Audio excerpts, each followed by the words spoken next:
Assalamu alaikum and welcome you all to the JK Life Science Academy. Today we will start our new lecture, that is viral gene mapping. We have completed the gene mapping of prokaryotes, or we can say we have completed the microbial genetics, both its theoretical portion as well as the numericals from previous year question papers. Okay, so in this lecture we will start the viral gene mapping. The principle of the viral gene mapping is similar to the eukaryotic gene mapping, that is the percentage of recombination is the distance between two genes. जैसे हम वहाँ पे बोलते थे जितने percent हमें recombinant मिलते थे, हम बोलते थे इतनी डिस्टेंस, इतने सेंटीमॉर्गन डिस्टेंस है. अगर हमें वहाँ पे 30% रिकम्बिनेंट्स बनते थे तो हम बोलते थे the distance between two genes is 30 centimorgan. ठीक है, इसी तरह the principle will be similar here. अब क्योंकि the difference is that viruses का एज सच कोई फिनोटाइप नहीं होता है, viruses don't produce any visible phenotype. So viral genotype can be determined from host phenotype. That is important. That means when virus will attack a particular bacterial group, those viruses are called as bacteriophages. When bacteriophages will attack a particular strain of bacteria, the phenotype produced by the bacterial lawn after infection will determine the genotype of the virus. So viral genotype can be determined, can be analyzed from host phenotype. जिसको virus infect करेगा, infection के बाद जब हम देखेंगे host में किस तरह की मॉर्फोलॉजी बनी है, किस तरह की प्लैक्स बने हैं, वहाँ पे किस तरह की कॉलोनीज बनी है, उससे हम डिसाइड करेंगे कि जो वायरस है जिसने अटैक किया है बैक्टीरिया को, उसका जीनोटाइप क्या होगा. ठीक है, अब वो पेरेंट होगा, रिकम्बिनेंट होगा, ये सारी चीजें. क्योंकि फाइनली हमें क्या चाहिए, हमें चाहिए नंबर ऑफ रिकम्बिनेंट्स, क्योंकि रिकम्बिनेशन फ्रीक्वेंसी की फार्मूला जो है that is similar as that of the eukaryotes, that is the number of recombinants divided by total into 100 will give you the distance between two genes, that will give you the percentage of recombination and that in turn will give you the distance between two genes. That is important. So let us try to understand what does it mean. So I have noted few statements here. The principle is similar to the eukaryotic gene mapping, which is frequency of recombination, that is important. Frequency of recombination is the distance between two genes. जैसे वहाँ पे था वैसे यहाँ पे भी है. Viruses do not produce any different phenotype, so viral genotype is determined from host phenotype. ये भी आप लोगों को आप समझ आ चुका होगा. कैसे डिटरमाइन करेंगे वो मैं दिखाऊंगा. Let's move forward. अब फॉर एग्जाम्पल हम लेंगे T2-phages. बैक्टीरियोफाजिस इनको बोलते हैं, वो वायरसेस जो बैक्टीरिया को इन्फेक्ट करते हैं उनको बोलते हैं बैक्टीरियोफाजिस. बैक्टीरियोफाजिस में एक स्पेशल टाइप ऑफ एक वायरस है that is called as T2-phage. ये T2-phage जो है ये इकोली बी जो बैक्टीरिया है, this is bacteria. E coli B क्या है? बैक्टीरिया. This is bacteria. ये इकोली बी को भी इन्फेक्ट करता है और इकोली B/2 एक और स्ट्रेन है बैक्टीरिया की, इसको भी इन्फेक्ट करता है. T2-phage जो है ये दोनों को इन्फेक्ट करते हैं. अब ये जो T2-phage है इसके पास दो तरह के जीन्स होते हैं. एक जीन इसमें होता है जिसको बोलते हैं host range gene. Host range gene मतलब ये डिसाइड करेगा अगर ये जीन डोमिनेंट होगा तब ये किस होस्ट को इन्फेक्ट करेगा, और अगर ये जीन रिसेसिव होगा, अगर ये म्यूटेटेड होगा, तब ये वायरस जो है, ये जो बैक्टीरियोफाज है, ये किस बैक्टीरिया को इन्फेक्ट करेगा. इसलिए इसको बोलते हैं होस्ट रेंज जीन. मतलब यही रेंज करेगा डिसाइड कि वायरस जो है बैक्टीरियोफाज है किस किस बैक्टीरिया को इन्फेक्ट करेगा. अब देखो, अगर ये होस्ट रेंज जीन जिसको हम डिनोट कर रहे हैं H से, यहाँ पे H से हमने इसको डिनोट किया है, अगर ये H+ रहा मतलब H डोमिनेंट रहा तो ये करेगा इकोली बी को इन्फेक्ट. उस टाइम ये सिर्फ इकोली बी को इन्फेक्ट करेगा. और अगर ये होस्ट रेंज जीन माइनस रहा मतलब म्यूटेटेड रहा तब ये दोनों को इन्फेक्ट करेगा. तब ये इकोली बी को भी करेगा और इकोली B/2 को भी करेगा. जैसे आप यहाँ पे देख रहे हो, E coli B and E coli B/2 both are permissive. लेकिन इसके केस में जब ये डोमिनेंट रहेगा, फंक्शनल रहेगा, then it will only infect the E coli B. So E coli B will only be permissive at the time of when the gene will be functional, then E. coli B will be permissive for this T2-phage. Clear? So ये एक gene है. दूसरा gene जो है T2-phage का, उसको बोलते हैं plaque morphology gene. Plaque morphology, plaque किसको बोलते हैं? प्लैक बोलते हैं जब वायरस इन्फेक्ट करता है बैक्टीरिया को जब जो वहाँ पे वो स्ट्रक्चर बनता है इसको बोलते हैं प्लैक। ये जो है बैक्टीरियल लॉन, जो जहाँ पे आप देखिए पूरा बैक्टीरियल लॉन है, इसको हमने वायरस से इन्फेक्ट करवाया। ये जो छोटे छोटे ये जो यहाँ पे कॉलोनीज बन रही है इनको बोलते हैं प्लैक्स, बैक्टीरियल प्लैक्स। अब ये जो प्लैक मॉर्फोलॉजी जीन है, अगर ये इसको हम आर से डिनोट करते हैं, प्लैक मॉर्फोलॉजी जीन को हम आर से डिनोट कर रहे हैं, अगर ये प्लैक मॉर्फोलॉजी जीन जो है ये डोमिनेंट रहा, ये फंक्शनल रहा वायरस में, then it will produce small plaques with distinct borders. These are small plaques with distinct borders.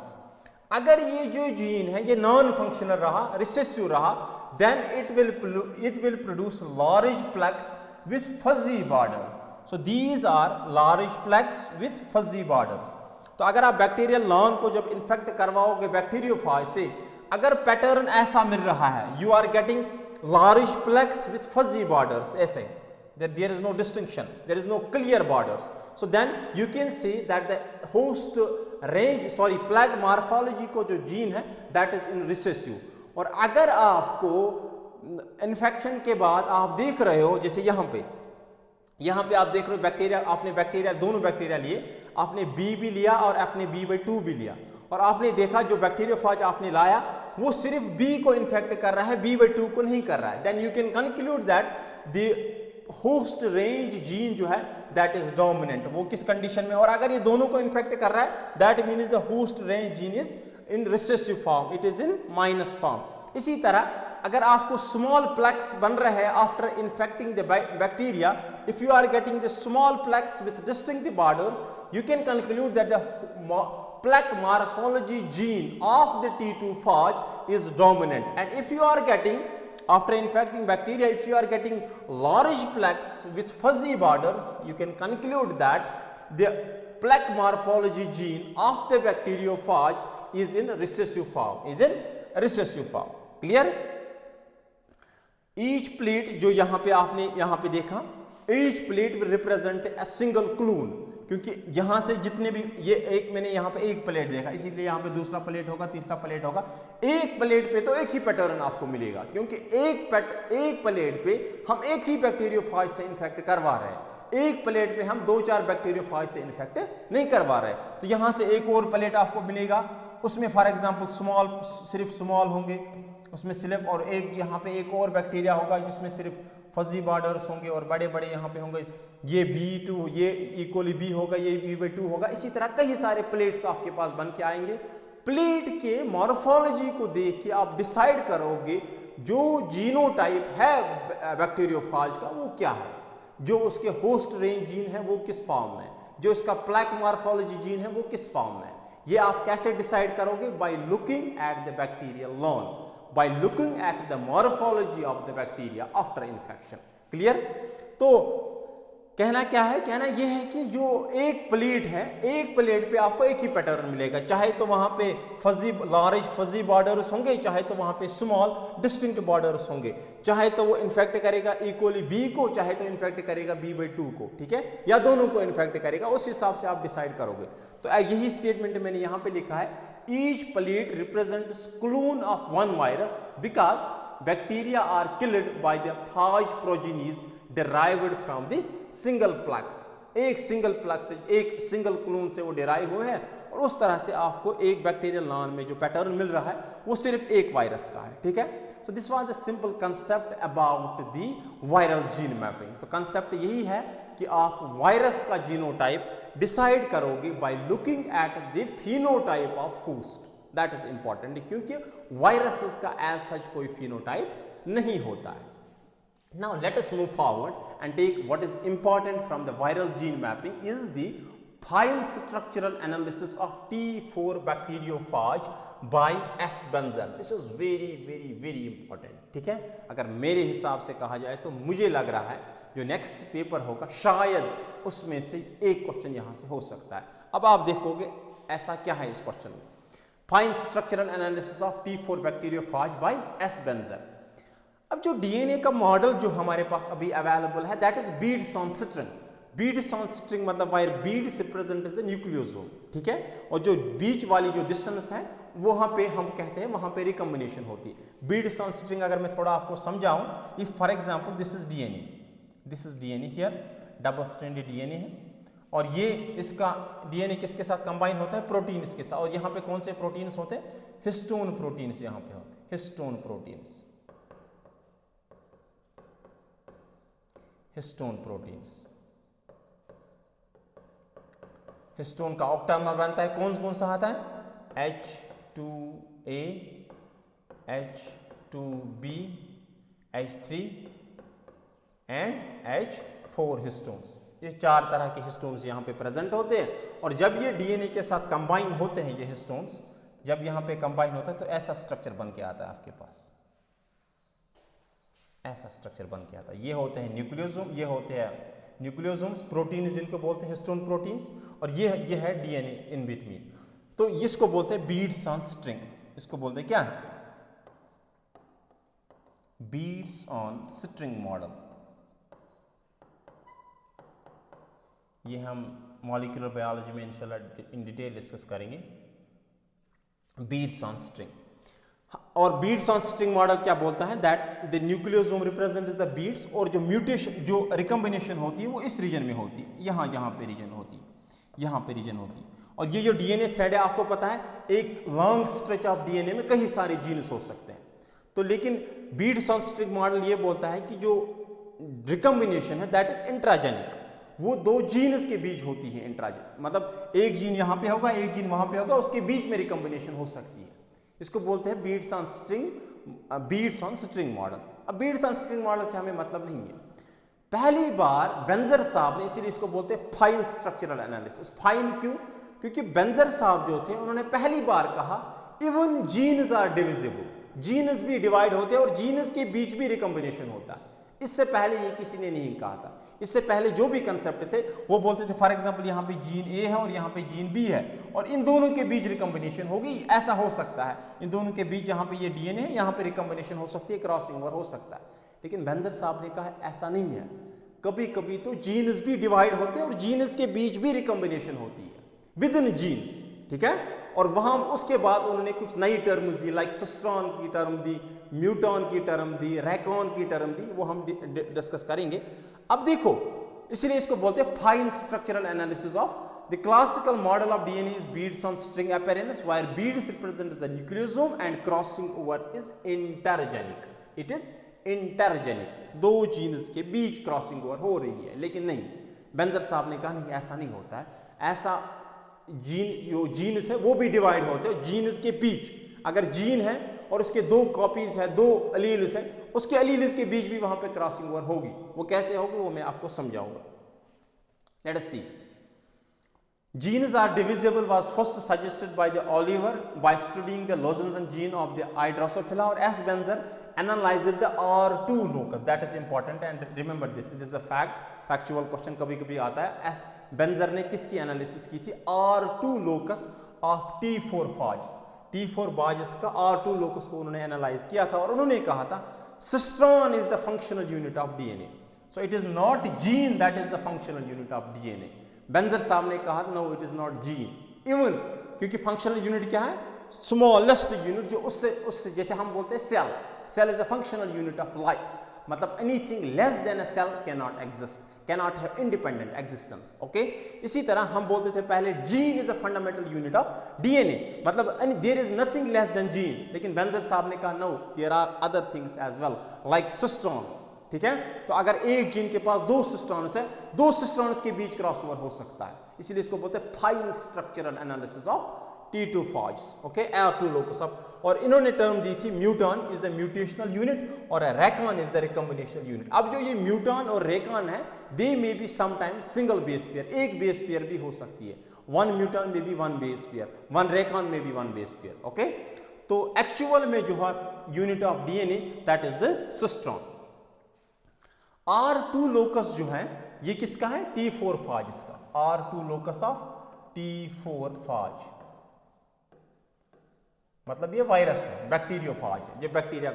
R2 locus जो है, ये R2 लोकस जो है अगर ये वाइल्ड रहा, अगर ये फंक्शनल रहा, तब ये इफेक्ट करेगा इकोली बी को और इकोली K12 लैम्डा को, दोनों को इफेक्ट करेगा जब ये फंक्शनल रहेगा। Both will be permissive hosts, कब, जब ये फंक्शनल। और जो प्लक्स है, कैसे प्लक्स बनेंगे, यहाँ पे स्मॉल क्लियर प्लक्स बनेंगे। अगर R2 लोकस फंक्शनल रहा E coli B as well as E coli K12 lambda जो है दोनों परमिसिव होस्ट रहेंगे, इसके लिए दोनों को इन्फेक्ट कर सकता है। और जो ये प्लक्स बनाएगा जो हम देखेंगे बैक्टीरियल लॉन पे, वो होंगे स्मॉल एंड क्लियर प्लक्स होंगे। क्लियर। अब अगर R2 लोकस म्यूटेटेड रहा, mutated R2 locus, it will affect only E coli B, that is important. E coli B will be permissive whereas E coli K12 lambda will be non permissive. तब जाके ये equally K12 lambda को infect नहीं करेगा अगर इसका R2 locus infected रहा होगा। क्लियर। प्लक्स कैसे बनेंगे? प्लग बनेंगे लार्ज एंड क्लाउडी प्लक्स बनेंगे। वहां पे जब आप माइक्रोस्कोप के अंदर देखोगे आप क्लाउडी प्लक्स देखोगे वहां पे, और बड़े बड़े प्लक्स देखोगे वहां पे। तो आप क्या कंक्लूड करोगे? आप कंक्लूड करोगे जो R2 लोकस है वो म्यूटेटेड है, वो किस फॉर्म में है? वो माइनस फॉर्म में है। और अगर आपको ऐसा नज़ारा मिल रहा है, ऐसा मॉर्फोलॉजी देखने को मिल रही है कि ये इफेक्ट कर रहा है K12 लैम्डा को भी, B को भी इन्फेक्ट कर रहा है, तो दैट मीन्स यहाँ पे और स्मॉल प्लक्स बन रहा है, दैट मीन्स आप कंक्लूड करोगे R2 लोकस जो है वो कौन किस फॉर्म में है? वो वाइल्ड फॉर्म में। क्लियर। अब ये सारी चीजें देखने के बाद आप डिसाइड करोगे कि R2 लोकस जो है वो किस कंडीशन में प्रेजेंट है। Is this thing clear? Now let's move forward. हम क्या करेंगे? हम दो बैक्टीरियोफाजेस को लेंगे, हमें देखना है fine structural analysis. Fine structural analysis, R2 locus is a one gene, ठीक है। It has, for example, it has two cisterns. It has cistern number X and it has cistern number Y. हमें देखना है कि X और Y के बीच भी recombination होती है कि नहीं होती, वो हमें देखना, वो दैट इज इंपॉर्टेंट।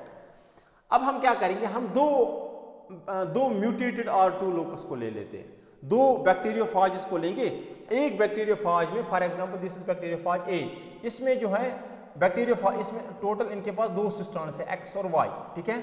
अब आपके पास एक बैक्टीरियोफाज है जिसमें X इज म्यूटेटेड और दूसरा बैक्टीरियोफाज है जिसमें Y इज म्यूटेटेड।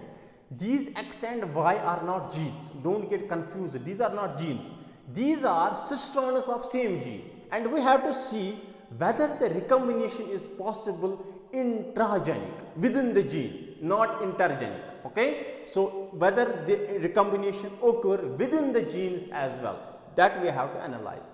तो फॉर एग्जाम्पल ये जो A सिस्टर्न यहाँ पे है, फॉर एग्जाम्पल R2 लोकस है, R2 लोकस के पास दो सिस्टर्न्स है। एक R2 लोकस में हम देखते हैं X सिस्टर्न म्यूटेटेड है, तब भी जाके उसका R जीन जो है वो म्यूटेट होगा।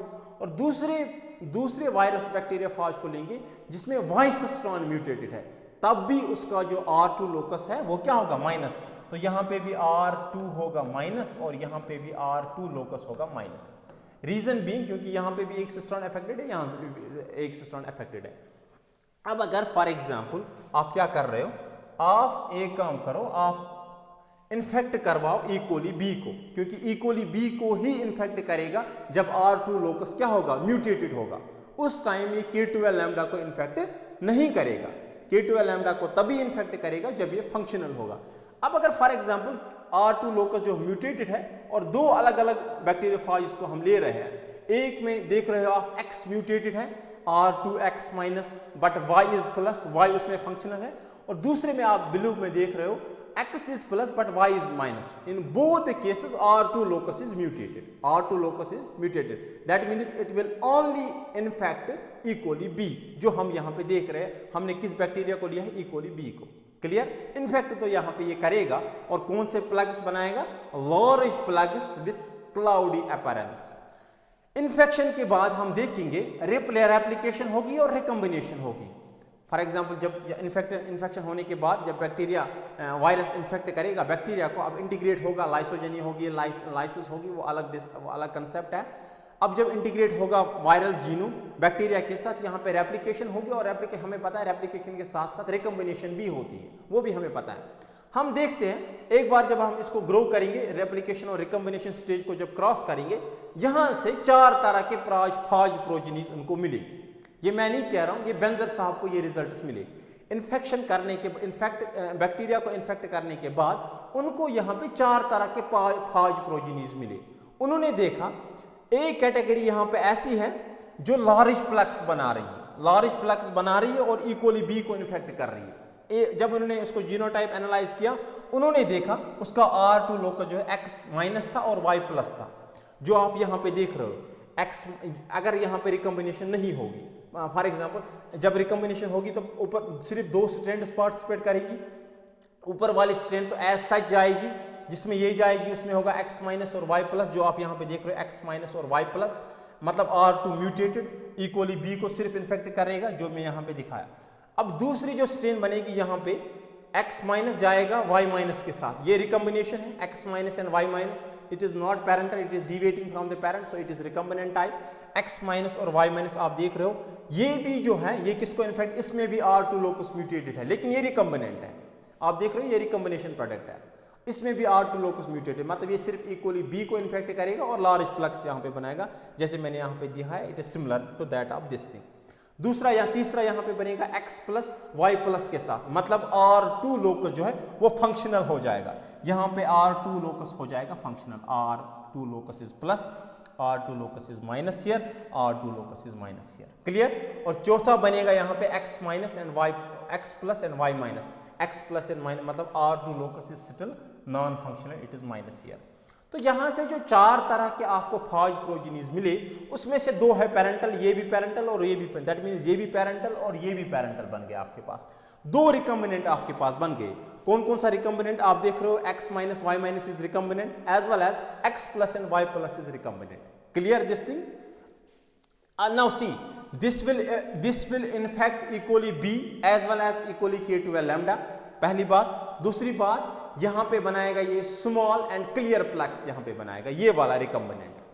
अब मसला ये नहीं है, मसला इसके साथ है, इसको आप कैसे आइडेंटिफाई करोगे, क्योंकि ये भी इन्फेक्ट करेगा सिर्फ इक्वली B को, और ये रिकम्बिनेंट टाइप है, this is recombinant, this is also recombinant, this is parental, this is also parental, ठीक है। अब पेरेंट तो आपको पता चलेगा, क्योंकि पेरेंट दोनों है, दोनों पेरेंट में R2 लोकस म्यूटेटेड है और दोनों इन्फेक्ट करेंगे इक्वली B को। लेकिन आप इसके बारे में सोचो, इसको कैसे आइडेंटिफाई करोगे आप, इसको कैसे आइडेंटिफाई करो, क्यों, क्योंकि इसके पास R2 लोकस म्यूटेटेड है और ये भी इक्वली B को इन्फेक्ट करेगा, ये इक्वली K12 लैम्डा को इन्फेक्ट नहीं करेगा। मतलब जैसी मॉर्फोलॉजी पेरेंट्स बनाएंगे वैसा ये रिकम्बिनेंट भी बनाएगा, ये तो क्लियर आपको दिखेगा, क्योंकि वहां पे आप जो देखोगे जब ये इन्फेक्ट करेगा इक्वली K12 लैम्डा को, आप कंफर्म करोगे इसमें R2 लोकस फंक्शनल है। और R2 लोकस फंक्शनल कैसे हुआ होगा, रिकम्बिनेशन हुई होगी बिटवीन 2 सिस्टर्न्स ऑफ R2 लोकस। 2 सिस्टर्न्स कौन कौन से हैं R2 लोकस के, X और Y cistern. Don't get confused, please and please. I am repeatedly saying this. Don't get confused that these are not 2 genes. These are the 2 sisterns of a same gene. There is a gene that is R2 locus gene that has 2 sisterns, X and Y. In some, X is mutated, in other Y is mutated. In both the cases, R2 is mutated. Clear?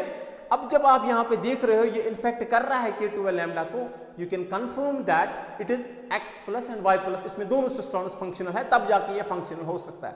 और आप खुद से analyse कर सकते हो, खुद से ये प्रेडिक्ट कर सकते हो ये फंक्शनल कैसे हुआ होगा। रिकम्बिनेशन हुई होगी जब eight the time of replication and recombination यहाँ पे क्रॉसिंग ओवर हुआ होगा, X और Y के बीच क्रॉस ओवर हुआ होगा, तब जाके ये बन सकता है, ये तो आपको दिखेगा। मसला ये है ये रिकम्बिनेंट कैसे आइडेंटिफाई करोगे आप, तो ये क्योंकि रिकम्बिनेशन फ्रीक्वेंसी की फार्मूला है number of recombinants divided by total into 100, that is important. ये तो आपको दिखेंगे, जितने ये दिखेंगे उतने आप करोगे नंबर ऑफ, लेकिन इसको कैसे कंक्लूड, इसको कैसे आप यहां से एनालाइज कर सकोगे, क्योंकि इसकी कोई डिस्टिंक्ट मॉर्फोलॉजी नहीं होगी। तो बेंजर साहब ने क्या फार्मूला दिया, बेंजर साहब ने कहा क्योंकि हमें पता है जितने ये बनेंगे उतने ये भी बनेंगे, दैट मीन्स अगर यहाँ पे 10 कॉलोनी इसकी बन रही है 10 इसकी भी बनी होगी, तो आप एक काम करो, फार्मूला में एक और चीज ऐड करो, आप ऐड करो 2 into number of R plus plucks, 2 into number of R plus plucks, उसको मल्टीप्लाइड बाय 2 करो। 2 क्यों, क्योंकि जितना ये बनेगा उतना ये भी बनेगा। अब जितना ये बनेगा ये 10 बने, मतलब आप लिखोगे नंबर ऑफ रिकम्बिनेंट्स कितने आपके पास 10 into 2 divided by total into 100, ठीक है। टोटल आपको कहां से आएगा, टोटल आपको आएगा जब आप इक्वली B को इन्फेक्ट करवाओ, क्योंकि इक्वली B को ये दोनों इन्फेक्ट करेंगे, वहां से निकलेगा आपको number of total number of plucks. और R प्लस प्लक्स कहां से मिलेंगे आपको, जब आप इक्वली K12 लैम्डा को इन्फेक्ट करवाओगे। तो फार्मूला में आपको कुछ नहीं करना है, आपको लिखना है रिकम्बिनेशन फ्रीक्वेंसी की formula 2 into R plus plaques, ये आर प्लस प्लक्स, ये जितने प्लक्स यहां से बनेंगे उसको मल्टीप्लाइड बाई 2, 2 इसलिए क्योंकि जितने ये बने उतने ये भी बने, ठीक है। इसकी कोई डिस्टिंक्ट मॉर्फोलॉजी नहीं है, उस वजह से हम इसका नंबर डिटरमाइन नहीं कर सकते। डिवाइडेड बाय टोटल नंबर लिखो, टोटल कितने प्लक्स वहां पे बने। टोटल आपको कैसे आइडेंटिफाई होगा, जब आप इक्वली बी को इन्फेक्ट करवाओगे, इक्वली बी को दोनों इन्फेक्ट करेंगे। अगर आप इक्वली K2 लैम्डा को इन्फेक्ट करवाओगे, उसको सिर्फ ये इन्फेक्ट करेगा, तब जाके आपको टोटल प्लक्स नहीं मिलेंगे। तो टोटल प्लक्स आप आइडेंटिफाई करोगे जब आप इक्वली बी को इन्फेक्ट करवाओगे। जो ही आपने इक्वली बी को इन्फेक्ट करवाया, वहां से टोटल प्लक्स मिले, ऊपर से आपको आर प्लस प्लक्स मिले, मल्टीप्लाइड बाई 2 into 100, आपके पास रिकॉम्बिनेशन फ्रीक्वेंसी आएगी। The recombination analysis suggested that R2 locus has two cisterns, X and Y cistern. For any crossover between two R2 mutants, four phage phenotype produced. During infection, homologous DNA undergo recombination and distance between two cisterns of R2 locus can be given by. इसने formula दी थी, recombination frequency की formula होगी 2 into number of R plus plex divided by total number of plex multiplied by 100 is the intergenic distance between two locuses. ये distance जो यहाँ से आपको मिलेगी, फॉर एग्जांपल आपको यहाँ से 3% रिकम्बिनेशन फ्रीक्वेंसी मिली, तो आप कहोगे दो सिस्टर्न्स के बीच 3 सेंटीमॉर्गन यहाँ पे डिस्टेंस है, ठीक है, दो सिस्टर्न्स के बीच, नॉट बिटवीन टू जीन्स। इससे पहले हम जीन्स की बात करते थे, because it is fine structural analysis. अब हमने देखा जीन्स भी डिवाइड होते हैं, जीन्स में भी विद इन जीन्स रिकम्बिनेशन होती है, ये बेंजर साहब ने किया था। तो इसके बेसिस पे उन्होंने दी थी डिलीशन मैपिंग, जो हम इन डिटेल इंशाल्लाह नेक्स्ट लेक्चर में डिस्कस करेंगे। डिलीशन मैपिंग्स आपको क्लियर होंगी ये सारे कंसेप्ट्स। तो अभी तक के लिए फिलहाल आप ये कंसेप्ट याद रखो और आप सिर्फ समझने की कोशिश करो where from this two comes, this is important. अगर आप यहाँ कंफ्यूज हो गए टू कहाँ से आ रहा है तो you don't get anything, okay, so that is important here. So with this we will end this lecture now. I think it's enough. So inshallah in the next lecture we will take the deletion mapping from the viral mapping में हम deletion mapping देखेंगे। deletion mapping में कोई कभी ना कभी एक question तो रहता है, वहाँ से deletion map वहाँ से दिया गया होता है और आपको बताना होता है कहाँ कहाँ पे म्यूटेशन हुई है, कैसा हुआ, हम इन डिटेल डिस्कस करेंगे। और इसके रिलेटेड वायरल जीनोम के रिलेटेड जितने भी क्वेश्चंस हैं वो हम नेक्स्ट लेक्चर में डिस्कस करेंगे। तो तब तक के लिए अल्लाह हाफिज़ and thank you so much for your kind attention. So please and please again and again I am saying this thing, subscribe more our channel, share with your friends and comment, and if you have any suggestion put forward, okay. Allah Hafiz.